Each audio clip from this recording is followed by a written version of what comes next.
सर्वधिष्ठान नमः। ओम जगदाधार ओम जगदाधार सर्वधिष्ठान धात्री नमः। सर्वधिष्ठान धात्रे नमः। ओम जगदाधार ओम जगदाधार सर्वधिष्ठान धात्री नमः। सर्वधिष्ठान धात्रे नमः। सच्चिदानंद भगवान की जय। सत्य सनातन धर्म की जय। सतगुरुदेव देव भगवान की जय।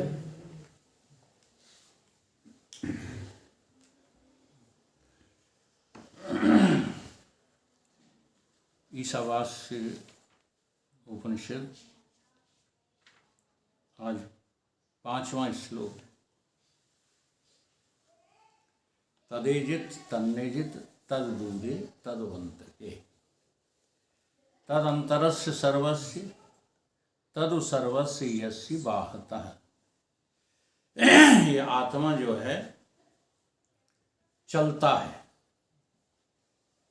और नहीं भी चलता है, चलता भी है और नहीं भी चलता है। ये आत्मा बहुत दूर भी है और समीप भी है। यह सबके अंदर है और यही सबके बाहर। तद अंतरस्य सर्वस्य तद सर्वस्य यस्य बाहर। ये बाहर भी है और अंदर भी है। अब ईश्वर आदि गुरु शंकराचार्य ने जो भाष्य किया है वो आज अपन को चिंतन करना। इतनी बात के ऊपर ये श्लोक इतना ही कह रहा है। तदेजित तन्नेजित, आत्मा चलता है नहीं भी चलता। तदेजित तन्नेजित तद दूरे तद्वंतके, ये दूर भी है और पास भी है। तदंतरस्य यस्य तदु यस्य सर्वस्य बाहर, ये भीतर भी है और बाहर है।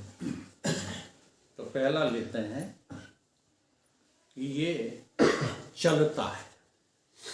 अब देखो, आत्मा कभी नहीं चलता, लेकिन अब यहाँ ये समझाने की आवश्यकता क्यों पड़ी? क्योंकि आपको चलता हुआ दिख रहा है। आपने क्या आत्मा को अचल देख लिया? नहीं। भगवान ने इस आत्मा के बारे में अचलो अयम सनातना कहा है।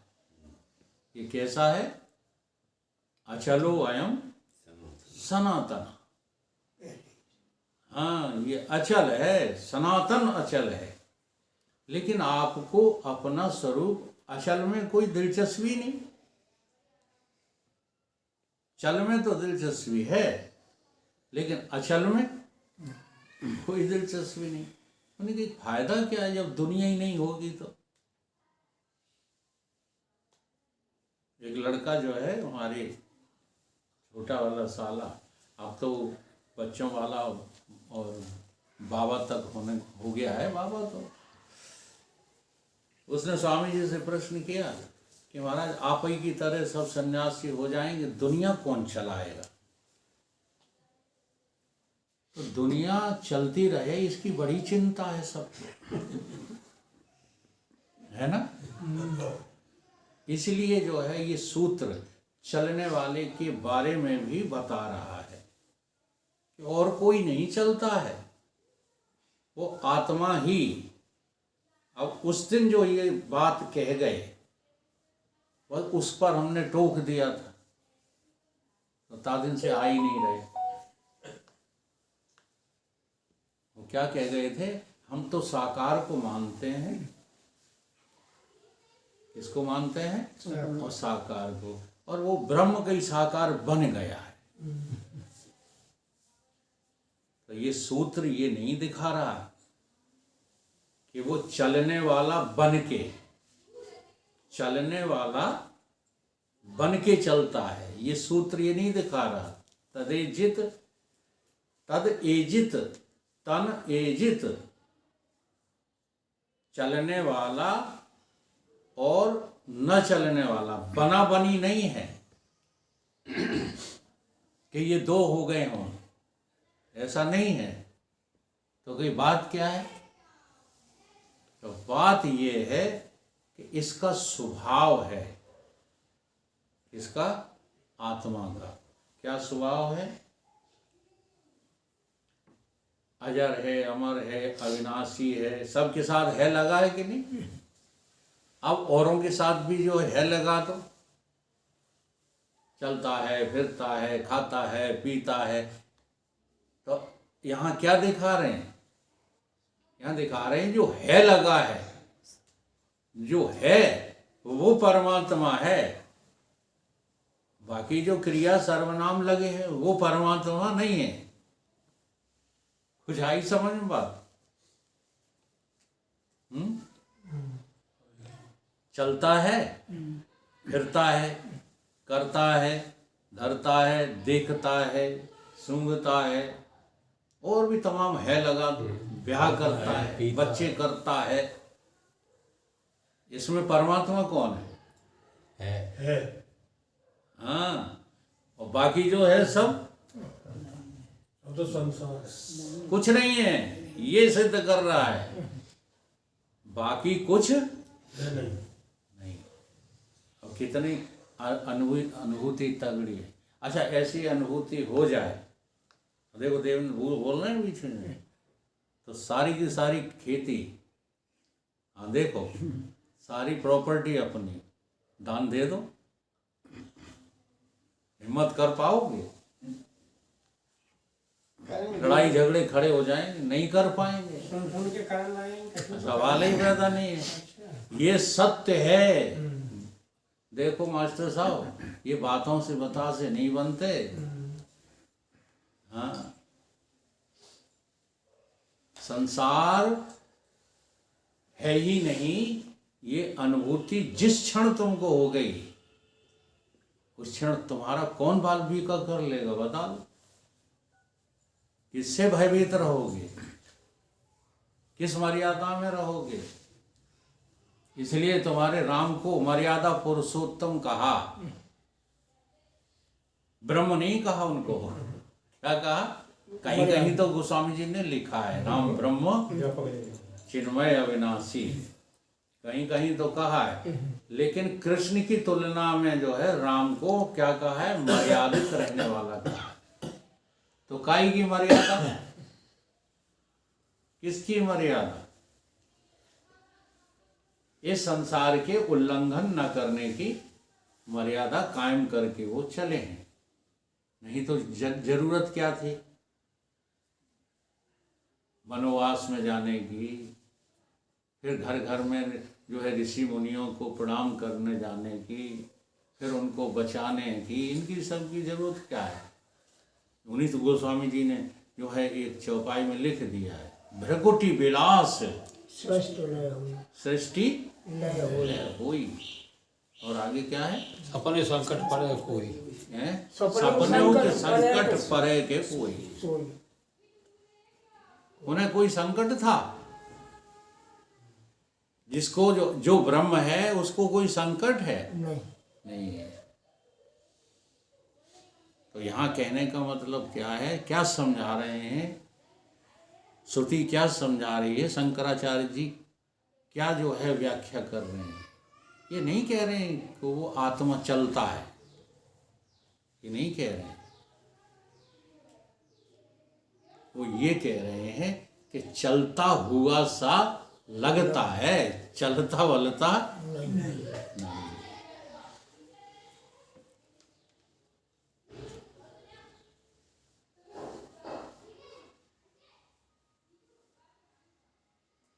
चलता हुआ सा जान पड़ता है। यह नहीं कि वह दूर भी है। ये जो दूसरा शब्द कहा है, तद दूरे तदवंत के, तो वो दूर क्यों है और पास क्यों है? दूर क्यों है और पास क्यों है? बताओ। तो भगवान ने देश की अपेक्षा से ना ना ना जाना नहीं तो दूर ही है। हाँ, ये कुछ बात बनी। पास क्यों है? जान लेंगे तो पास है। अब यहाँ बिगाड़ दी बात तुमने। एक में तो सही बात कही, देखो ये व्यापक तत्व है। आत्मा क्या है? व्यापक तत्व। ये गीता में भगवान ने भी जो है इसी बात को समझाया है कि ये कैसा है? अविभक्तम च भूतेषु। कैसा है ये? अविभक्त है। अविभक्त का मतलब होता है आकाश कैसा है? अविभक्त है। ठीक है, तो अविभक्त होने की वजह से बताओ कहाँ नहीं है? सर्वत्र। तो आत्मा व्यापक है। आत्मा जब व्यापक है तो तुमसे कितनी दूर है फिर बताओ? तो अगर व्यापकता समझ में आ जाए तो समीप से भी समीप है। ठीक है, व्यापकता समझ में आनी चाहिए। नहीं तो तुम जानना शब्द जब इस्तेमाल करोगे तो जस पूछो, जिससे पूछो सो बता देगा कि हम तो भगवान को जानते हैं। तो भगवान की व्यापकता को जानते हो? नहीं, अगर व्यापकता को जानते हो तो तुम अलग से कौन हो? जानते ही नहीं जाते। व्यापकता को जानना हाँ बहुत सरल बात नहीं है। कहना तो सरल बात है कि वो भगवान व्यापक है। अगर हम व्यापक को जान गए तो मैं कौन हूँ? व्यापक ही है। मैं परिच्छिन्न हूँ क्या? मैं भी तो व्यापक ही हूँ। तो समीप हो गए कि नहीं हो गए? अब दूरी बनेगी क्या?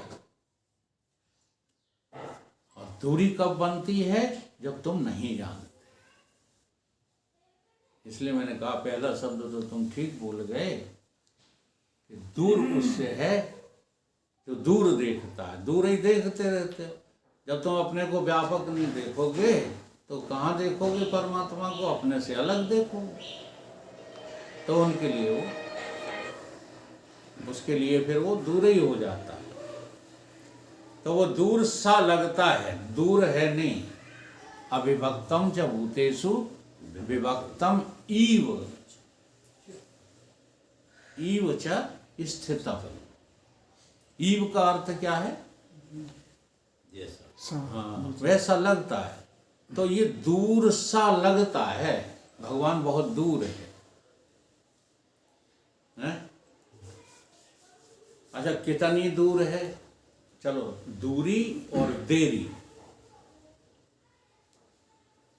कितनी देरी लगेगी भगवान को पाने में? मुंह हिलाए रहे, कितनी देरी लगेगी? जितनी दूरी है उतनी देरी लगेगी। समझ रहे कि नहीं? अच्छा, दूर में दूर है कि पास समीप है? समीप है। यार झूठ ना बोला करो। हमें तो दूर है। और अच्छा, समीप कब होगा? के साल बाद? जान जाएगी। यही तो है गफलत की नहीं। कब जानोगे? जय देव जनाई। जाना तुम्हें हो जाएगी। नहीं, जानने में कितनी देर लगती अभी जाने जानेंगे तो है? अभी जानेंगे तो वही तो मैं पूछ रहा हूँ, जानने में कितनी देर लगती है? जगने की। और जानना तुमको जो लगता है वो कैसे लगता है? जाना हुआ क्यों नहीं लगता? हमें जानना है ये क्यों लगता है? तो एक देखो दृष्टांत देते हैं। यहाँ लौकिक में ही भूल नहीं काम करती। पारलौकिक की सबसे बड़ी भूल क्या है? पारलौकिक भूल सबसे बड़ी क्या है? कि खुदा होकर मूर्ख बंधा नजर आता है। यह अलौकिक भूल है। नहीं, सिवाय खुदा के तुम हो क्या? खुदा के सिवाय और आप कुछ भी नहीं है। अब इस भूल को यहां भी हम स्वीकार नहीं करते। तो एक भुलक्कड़ थे, वो जानते थे कि हम भूल जाए। जैसे हम ही जो है हैं इसी कैटेगरी के हैं, हम भी हर चीज़ को नोट कर लेते हैं। अगर नोट ना करें, हाँ, जैसे आपने मुझको पैसे दिए, मास्टर साहब भी करते हैं, तो तुरंत रजिस्टर में नोट हो जाएंगे। हाँ, इसका अहंकार कभी मत करना कि हम भूल ही नहीं सकते। अब तुम चिंता मत करो। अब जब बारी आई, ज़्यादा रकम हो गई हमारे जगदीश के बीच में, तो विवाद हो गया। क्यों विवाद हो गया? ना उनने लिखे ना हमने लिखे। हो जाएगा विवाद, क्यों नहीं होगा? तो एक भूलेगा ही कोई ना कोई। तो ऐसे वो डायरी में सब बात लिख लेते थे। उनने रात को जो है अपनी कमीज उतारी तो डायरी में लिख ली कि हमने अपनी कमीज उतार करके खूंटे से टांग दी। डायरी बना ली थी उन्होंने। पेन कॉपी कहाँ रख दिया? अलमारी में रख दिया। ठीक है, फलानी चीज़ वहाँ रख दी, फलानी चीज़ वहाँ रख दी। ये जो है डायरी में वो लिख लेते थे। और हम का बिस्तर पे लेट गए, ये भी लिख लेते थे। हम कहाँ लेटे? बिस्तर पर। अब सवेरे जगे तो डायरी के अनुसार वही बात लिखना भूल गए थे वो लेटने वाली, बाकी सब लिख ली थी। अब सब मिल गया उनको और चिल्लाते फिरे कि हम खोए गए। सारी वस्तुएं मिल गई क्योंकि डायरी में लिखी थी, और हम खो गए। अब बड़ा परेशान, रोते फिरे, चिल्लाते फिरे कि हम खो गए। तब तक उनकी धर्म पत्नी आई। उन्होंने कि क्यों चिल्ला रहे हो कि बाकी चीजें सब मिल गई लेकिन हम नहीं मिल रहे, हम तो खो गए। तो खींच के उन्होंने एक झापड़ दिया गाल पे। सोई कही गाली बारे हम कहिया हम मिल गए, तो खो गए थे। हैं? तो आत्मा दूर है, आत्मा को पाने में देर लगेगी। गुरु का झापड़ नहीं लग रहा, कस के। हाँ, अगर गुरु मार भी रहे हैं झापड़ तो तुम बड़े कलाकार हो, बच के निकल जाते हो, झापड़ लगने नहीं देते। तो यहाँ पर जो है शंकराचार्य भी समझा रहे हैं कि ये दूर भी नहीं है और समीप भी नहीं है। जो है, जैसा है वैसा ही है। यही बात कही है।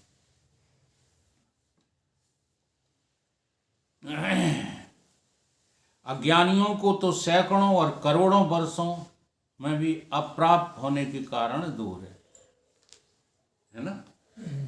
कितने वर्ष बाद मिलेगा? करोड़ों एक दिन की बात नहीं है। देखो, यही तो कह रहे हैं शंकराचार्य, इसलिए दूर है। कल पर छोड़ेगा तो कभी नहीं मिलेगा, इसलिए दूर है। कि सत्संग करते रहो, कहीं मिल जाएगा, इसलिए दूर है। अज्ञानियों के लिए अप्राप्य होने के कारण दूर जैसा लगता है, दूर है थोड़ी, ऐसा है। वही अंतिक अत्यंत समीप भी है, अर्थात केवल दूर नहीं है, विद्वानों का आत्मा होने के कारण समीप है। और जिसको जो है ज्ञान हो गया है उसके लिए समीप से समीप है, खासम खास है, अपना आप ही है। और कोई है ही नहीं। वह इस सबके अंतर यानी भीतर भी है, जैसा कि जो आत्मा सर्वांतर है इत्यादि श्रुति ने सिद्ध किया है। श्रुति ने कैसा सिद्ध किया है? अंतर। गुरु नानक देव जी कहते हैं अंदर बाहर हरि को वासा, ये गुरु ज्ञान बताई। लेकिन उसमें एक जो है धाली लगा के उन्होंने कहा कि बड़ा कठिन है। क्यों कठिन है? क्योंकि जो अंतर में नहीं जान पाता उसे बाहर कहीं मिलेगा नहीं। अंदर बाहर हरि का वासा, ये गुरु ज्ञान बताई, जन नानक बिन आपा चीने, मिटे न भ्रम की काई खाई, काई काहे रे वन खोजन जाए। जाए। आप दूर क्यों देखते हो? क्योंकि आप खोजना नहीं चाहते। मैं खोजन क्या है? तिन खोजा तिन पाई, गहरे पानी फेट। मैं बोरी डूबन डरी, रही किनारे रही किनारे बैठ। अब डूबन डरी से मतलब क्या है? डूबे से डर रही। हाँ, एक तो जो है डूबने से जो है बचा जाता है कि डूब ना जाए, और एक डूबने से जो है पार हुआ जाता है। हाँ, अगर जो है तुम्हारी पार होने की इच्छा है तो चल गहराई में। गहराई में था लेना पड़ेगी कि नहीं? डूबने से डूबना है तो पार होना है। पार होने को डूबना कहते हैं, डूबने को पार होना कहते हैं। डूबना है तो चल गहराई में, साहिल के लिए बेताब न हो। काहे के लिए? किनारे के लिए। रही किनारे बैठ। तुम कौन सा किनारा पकड़ लेते हो? देह के सुख के किनारे पकड़ लेते हो। इसमें आराम मिल गया। अब क्या डूबना, अब क्या था लेना? इससे ज्यादा कोई था होगी नहीं। कौन सी था मिल गई? निर्मल काया, घर में माया है, कुलवंती नारी, सुत आज्ञाकारी। ये था मिल गई तुम्हें। था है कि किनारा है? किनारा है। कोई ना कोई किनारा पकड़े बैठे हो छोटा मोटा। हाँ, डूबना है तो चल गहराई में, साहिल के लिए बेताब न हो। दरियाई मोहब्बत के, दरियाई यानी परमात्मा के मूर्ख कहीं किनारे होते हैं। दरियाई मोहब्बत के, आत्मा का कोई किनारा है? नहीं है। और छोर है?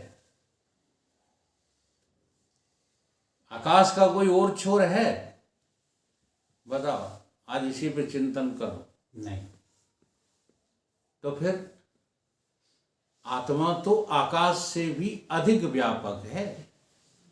फिर इसका तुम जो है किनारा क्यों ढूंढ लेते हो कि हम तो ब्याह करेंगे भाई, में मजा है। हाँ, ये मान ही नहीं रहा लड़का, कह रहा ब्याह करवाए दे गुरुजी। ब्याह तो हम कल करवाए दे। मरे मरान सो तो भूल ले कहती मरे वतन जिंदा हो। वही तो कहा। हमें तो तब जिंदगी करते। ये कह रहा है हमें सब मौज में लगते हैं, अकेले हम ही दुखी हैं। बड़ी विचित्र कथा है मनुष्य की। हाँ, कोई किसी को सुखी देख रहा है, कोई किसी को सुखी देख रहा है। संसार में सुखी कोई नहीं है। यही हाल है। इनको खूब मना करो, ये मानने वाले थोड़े हैं। लेकिन ऐसे ही खराब थी शादी तो तुमने क्यों की? जवाब ये दे दो। ठीक है, सबने ही क्यों की? हाँ, सबने ही क्यों की। और इन सब से पूछो तो अकेले में पूछना, दुखती रग पे हाथ रख के कहो जी यार क्या हाल है, क्या वो कुछ मत पूछो। लला तो वही नहीं। उस दिन मान जाते। हाँ, उस दिन मान जाते जिस दिन जो है कत्ल करे गए थे। तो ठीक रहते, बहुत बढ़िया रहते। लला तुम बहुत अच्छे हो। हमें तो तब अब वो अभ्यास न करो, मैं समझा रहा हूँ उस बात को समझो। तो एक दूसरे को सुखी देखता है, दूसरा उसको सुखी देखता है। किसी को भी पता नहीं है कि हर सुख का नाम दुख है। बात ये।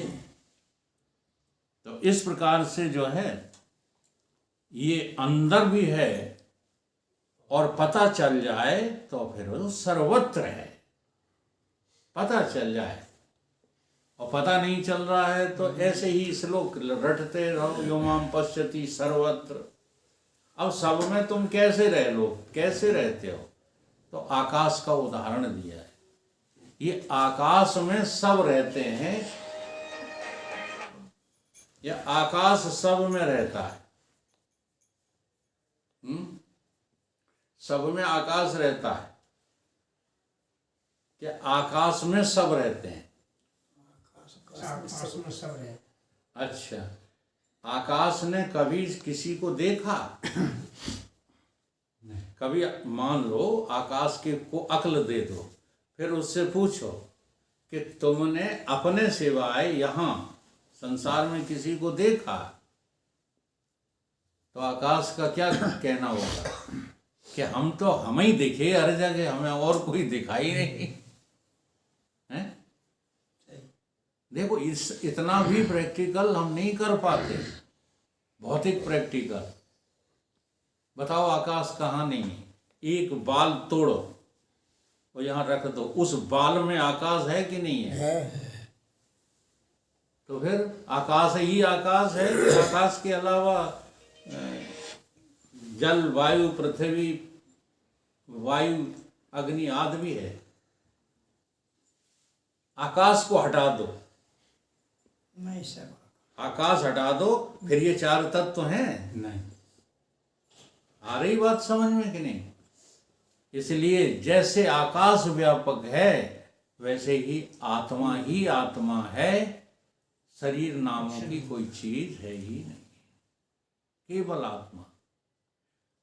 और कई कैसे जो है, अब ये जो दृष्टांत दिया गीता में भगवान ने, वो भी लोग समझ नहीं पाए। 7वें अध्याय में पढ़ाया था, जैसे एक सूत्र में तमाम मड़के गुथे हुए हैं। ये संसार वैसा ही है। आत्मा में संसार कैसा है? मड़की जैसे एक, अच्छा आप क्या अर्थ करोगे? एक सूत्र में अनेक मड़के गुथे हुए हैं, क्या अर्थ करोगे इसका? क्या बन गया?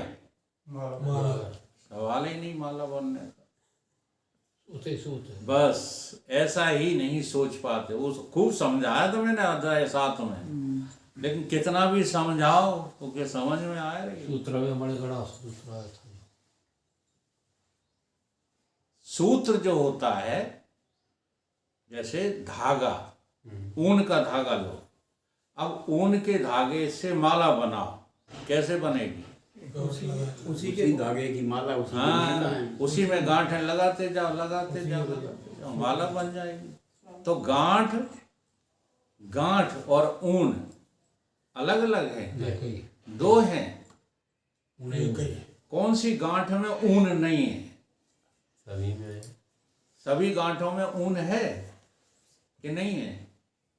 अच्छा, ऊन ही ऊन है कि गांठें भी कुछ हैं? ऊन ही ऊन है। ठीक इसी प्रकार से इसी को कहते हैं सूत्र में मणि का गुथे हुए। गुथे हुए का अर्थ भगवान ने गुथा हुआ शब्द इस्तेमाल किया है गीता में। गुथे हुए का अर्थ ये नहीं होता कि मोती उसमें धागे में पोते जाओ तो वे गुथे गए, वो गुथे हुए नहीं माने जाते। गुथे हुए तो धागा में ही मणि का, हाँ, मणि का दिख रहे हैं, गांठें दिख रही हैं, गांठें हैं नहीं। इस प्रकार से ही तुम्हारा आत्मा सारे संसार में और संसार उसमें ओतप्रोत है।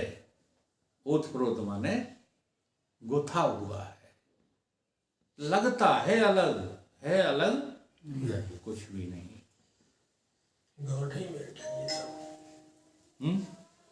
गांठ ही बैठेंगे। हाँ, अब यहाँ गांठ और गांठ कहोगे तो बैठना लेना पड़ेगा, ठीक? और गांठ नहीं है, क्या है? सूत्र ही सूत्र है। सूत्र आत्मा हिरण्यगर्भ, तो फिर गांठें हैं ही नहीं, बैठेगा कौन?